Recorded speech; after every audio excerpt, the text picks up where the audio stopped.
পঞ্চম শ্রেণীর শিক্ষার্থী বন্ধুদের 2024 সালের বার্ষিক পরীক্ষা আর কিছুদিন পরে। তো তাদের যে বিষয়টি অবশ্যই জানা দরকার, 6টি সাবজেক্টের যে প্রশ্নের কাঠামো সেটা কিন্তু চেঞ্জ হয়ে গেছে।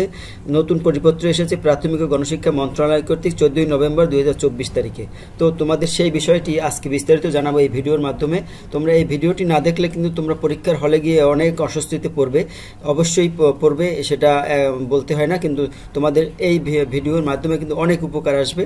প্রথমেই আমরা দেখাচ্ছি যে বাংলা বিষয়ের যে সিলেবাসের পরিবর্তন, মানে সিলেবাসের পরিবর্তন এবং রুটি যে নম্বর বন্টনের পরিবর্তন এসেছে সেটা একটু দেখে নাও। 2.5 ঘন্টার পরীক্ষার সময় সেটা কিন্তু ঠিক থাকছে, তবে যে বিষয়গুলো পরিবর্তন এসেছে, প্রথমেই কিন্তু এখন কবিতা লিখতে হবে 8 লাইন এবং কবি ও কবিতার নাম সহ 10 মার্কের, শূন্যস্থান পূরণ 5টি, রচনামূলক প্রশ্ন 5টি। এখানে একটু বলতে হয়, এগুলো কিন্তু তোমাদের বইয়ের যেটুকু সিলেবাস আছে তার ভিতর থেকে শূন্যস্থান পূরণ থাকবে, রচনামূলক প্রশ্ন থাকবে। কোনখান থেকে থাকবে সেটা কিন্তু 5টা গল্প থেকেও 5টা প্রশ্ন থাকতে পারে। তো 5টা প্রশ্ন থেকে 3টি অ্যান্সার করতে হবে 12 মার্কের, সংক্ষিপ্ত প্রশ্ন 6টির মধ্যে 4টি।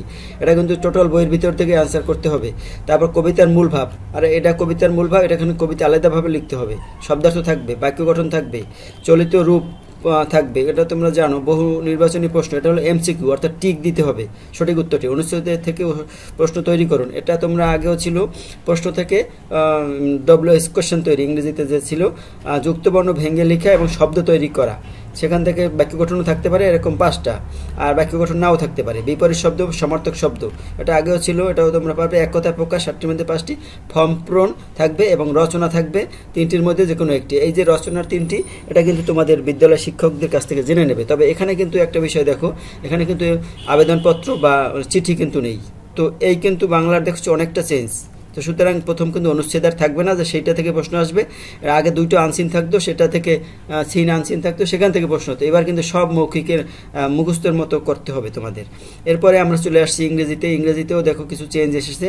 তো সেখানে প্রথমে একটি ডায়লগ বা টেক্সট থাকবে আগেরকার মতনই, সেখান থেকে 1, 2, 3, 4 অ্যান্সার করতে হবে। তো 1 নম্বরে থাকবে মাল্টিপল চয়েস অর্থাৎ এমসিকিউ, টিক থাকবে 5টি, ট্রু ফলস থাকবে 5টি। তারপর দেখো অ্যান্সার দ্য 5 শর্ট কোশ্চেন্স, এখানে তোমাদের 5টা প্রশ্নের অ্যান্সার দিতে হবে 2 মার্কস করে, 10 মার্কের। তারপর রাইট এ শর্ট কম্পোজিশন, এটা তোমাদের আগেও ছিল, 5 সেন্টেন্সের ভিতরে তোমাদের একটা শর্ট কম্পোজিশন লিখতে হবে, ওই যে গল্পটা থাকবে তার উপর ভিত্তি করে, এখানে 10 মার্কস থাকবে। তারপর 5 নম্বরে দেখো matching words with their meaning, এখানে তোমাদের ম্যাচিং করতে হবে এ কলম বি কলমের সাথে, এটা আগেও ছিল। ম্যাচিং ইনফরমেশন এ কলম বি কলম, এটাও এ কলম বি কলমের মতো, এখানে 5 মার্ক, এখানে থাকবে 10 মার্ক। তারপরে দেখো rearrange the given words in the correct order to make a meaningful sentence, এখানে তোমাদের রিঅ্যারেঞ্জ করতে হবে, একটি সঠিক সেন্টেন্স তৈরি করতে হবে 5 মার্কের। WS কোশ্চেন তৈরি করতে হবে 5টি, এটা তোমাদের আগেও ছিল, তোমরা জানো WS question. The rewrite using the capital letters, অর্থাৎ এটাকে তোমাকে পাঞ্চুয়েশন মার্কস বসাতে হবে, অর্থাৎ বড় হাতের অক্ষর, তারপর ফুল স্টপ, প্রশ্নবোধক চিহ্ন, এগুলো বসাতে হবে।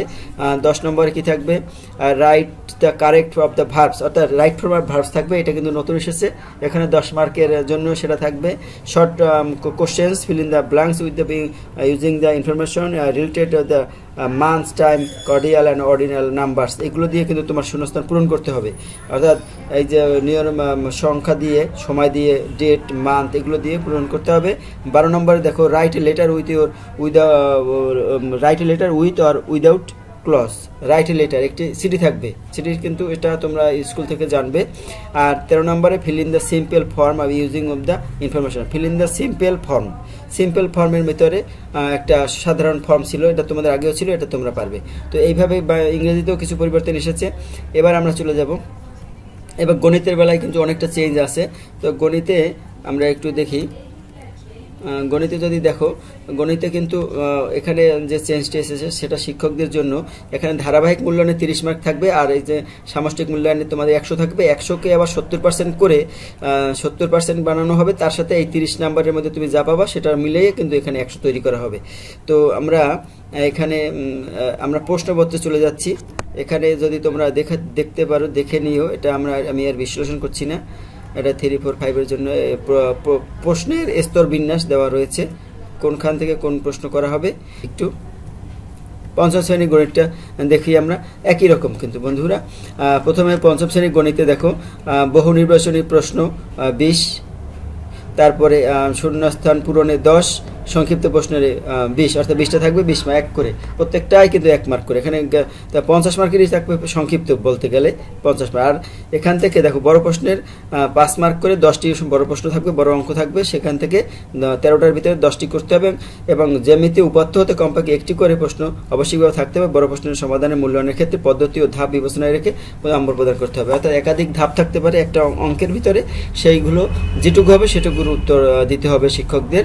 আর তোমাদের কিন্তু সেই অঙ্কগুলো এখান থেকে 10টি অঙ্ক করতে হবে। এইগুলো গণিত। তো এবার আমরা চলে যাব বিজ্ঞানে। প্রাথমিক বিজ্ঞান 5ম শ্রেণী, দেখতে পাচ্ছ এখানে 2.5 ঘন্টা 100 মার্কের। এখানেও কিন্তু পরিবর্তন এসেছে, বহু নির্বাচনী প্রশ্ন 10টি থাকবে, তারপরে শূন্যস্থান পূরণ থাকবে 5টি, 5 2 করে 1 একটা 2 মার্ক, 10 শুদ্ধ অশুদ্ধ থাকবে 5টি, তাও 2 মার্কস করে। বাম পাশের বাক্যাংশের সাথে ডান পাশের মিলকরণ থাকবে 4টে থাকবে 8 মার্কের। 5 নম্বরে দেখো সংক্ষিপ্ত প্রশ্ন থাকবে 12টি, সেখান থেকে 10টা অ্যান্সার করতে হবে 30 মার্কের। তারপরে বর্ণনামূলক উত্তর প্রশ্ন 6টি থেকে 4টি উত্তর করতে হবে, 4টা 32 মার্কের। এখানে দেখো একাধিক অধ্যায় থেকে প্রশ্ন এখানে নিতে হবে, তবে এক অধ্যায়ের প্রশ্নের সাথে আরেক অধ্যায়ের প্রশ্নের কোনো মিলকরণ যাবে না, মানে অ্যাডজাস্ট করা, 2টা অধ্যায়ের 2টা প্রশ্ন নিয়ে কিন্তু একটা প্রশ্ন তৈরি করা যাবে না। তো এই তোমরা আরেকটু ভালোভাবে পড়ে নেবা। আর এই যে বিজ্ঞানে যেরকম দেখেছি, তারপরে সমাজ দেখো, সমাজটাও প্রায় একই রকম। বহু নির্বাচনী প্রশ্ন এখানে 10টি, শূন্যস্থান পূরণ 5টি, বিকল্প নিয়ে শুদ্ধ অশুদ্ধ 5টি, মিলকরণ থাকবে 4টি, এক কথায় প্রশ্ন থাকবে 10টি, আর বর্ণনামূলক প্রশ্ন 6টির ভিতর 4টি। অর্থাৎ একই রকম সমাজ, বিজ্ঞান এবং ধর্ম কিন্তু একই রকমের প্রশ্নের নমুনা কাঠামো। এখানে ধর্মটা আমরা একটু দেখে নেই। হিন্দু ধর্ম এবং ইসলাম ধর্মের প্রশ্নের কাঠামো এক, এবং সমাজ বিজ্ঞান ধর্ম সবই একই রকম। প্রথমে ঠিক 10টি, শূন্যস্থান 5টি, বিকল্প পদ্ধতি আর শুদ্ধ অশুদ্ধ 5টি, আর মিলকরণ 5টি, অল্প কথায় উত্তর, সংক্ষিপ্ত উত্তর 5টি, আর বর্ণনামূলক 5টি। এইভাবে এই গেল তোমাদের কিন্তু। তারপরে যদি চারুকলা দেখো, সেখানে দেখো বিষয়ভিত্তিক প্রশ্ন থাকবে 3টির মধ্যে 2টি, চারুকলার ছবি আঁকা থাকবে, সেখানে 20 মার্ক, আর চারুকলার শিল্পকর্ম তৈরি এখানে থাকবে 2-3টির মধ্যে 2টি, এই কিন্তু 20 মার্ক। এই মোট 50 মার্কের পরীক্ষা হবে এখানে চারুকলায়। তারপর দেখি আরও আছে কি, সঙ্গীত আছে, সঙ্গীতেও 50 মার্কের পরীক্ষা। এখানেও কিন্তু চেঞ্জ হয়েছে, আগে হতো 25 মার্কের পরীক্ষা। বিষয়ভিত্তিক মৌখিক প্রশ্ন 2টি, নির্দেশিত সঙ্গীত পরিবেশন 3টি। এগুলো শিক্ষকদের কাছ থেকে জানবা যে কোন গানগুলো তাদের জন্য সিলেক্ট করা হয়েছে। আরেকটা বিষয় আছে, সেটা হলো শারীরিক ও মানসিক স্বাস্থ্য, শারীরিক শিক্ষা। এখানেও কিন্তু 50 মার্কের পরীক্ষা হবে, তোমরা প্রশ্নটা দেখে নাও। তো বন্ধুরা, এই ছিল 5ম শ্রেণীর যে 2024 সালের যে সদ্যপ্রাপ্ত যে নম্বর বন্টনের যে বিষয়টা এসেছে 14ই নভেম্বর, তার ভিত্তিতে কিন্তু তোমাদের পরীক্ষা হবে ডিসেম্বর মাসে। সুতরাং এটি অনুসরণ করে তোমরা পরীক্ষার প্রস্তুতি নাও। ধন্যবাদ সবাইকে।